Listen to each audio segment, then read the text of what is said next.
In part one, we talked about the numbers, the terrifying numbers that define our economic reality. In 2026, $420,000 homes, $1,500 rents, $700 electric bills. But numbers don't tell the whole story. What's happening to us as human beings, as families, as a society? That's the real cost of this crisis. Let's talk about the dark side, the side that doesn't show up in statistics.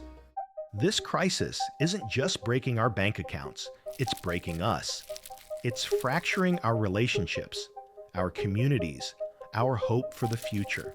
I'm seeing more and more people, particularly young men, just giving up. Not on life exactly, but on the traditional milestones.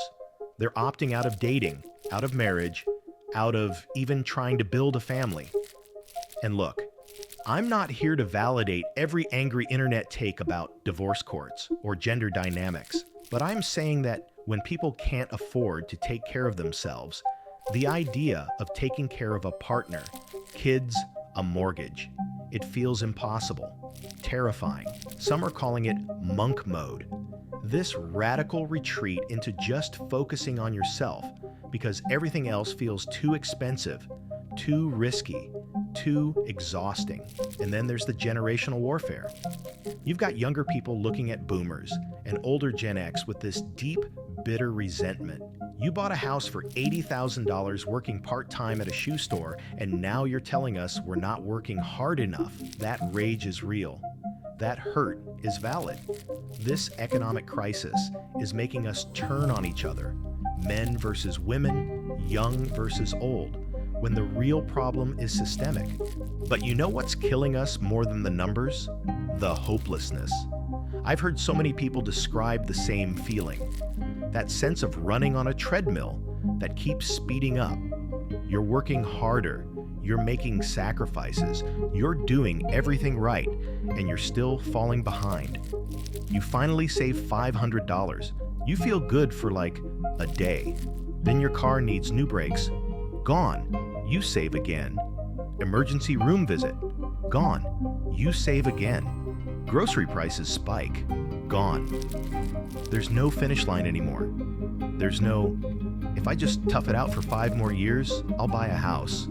There's no, if I just work this overtime, I'll be able to retire. The goals that gave previous generations purpose, that made the grind feel worth it, they're not just distant, they're imaginary. And when people lose hope, when the reward for hard work disappears, you get what some are calling quiet quitting of life itself. Not the job, life. People doing the absolute bare minimum to survive because what's the point of doing more? That's not laziness. That's not entitlement. That's despair. That's what happens when an entire generation realizes the game is rigged. So, what do? First, I need you to hear this. It's not your fault. If you're struggling, if you're drowning, if you're one emergency away from catastrophe, that's not a personal failing. This isn't about your work ethic or your budgeting skills. The math doesn't math anymore, and that's not on you. Some people are getting creative out of necessity. Monk mode, cutting every single non-essential expense, living radically below your means, rejecting consumer culture entirely. Extreme frugality, making everything from scratch. Some are doing geo-arbitrage, moving to cheaper states, even cheaper countries, to make their dollars stretch. Are those solutions, or are they just survival strategies? I honestly don't know anymore. But here's what I do know. We need each other. This isolation, this everyone for themselves mentality that economic desperation creates, it's killing us. We survive this by building community, by sharing resources, by being honest about our struggles instead of pretending we're all fine. We're living through something that I think future generations will study. The Great American Opt-out. The moment when millions of people looked at the system and said, I can't. I just can't. I don't have easy answers. I don't have a neat 5-step plan to fix this. What I have is this: solidarity, recognition, the acknowledgement that if you're exhausted, if you're scared, if you're angry, you're not alone. You're not crazy. You're responding rationally to an irrational situation. Take care of each other out there, for real.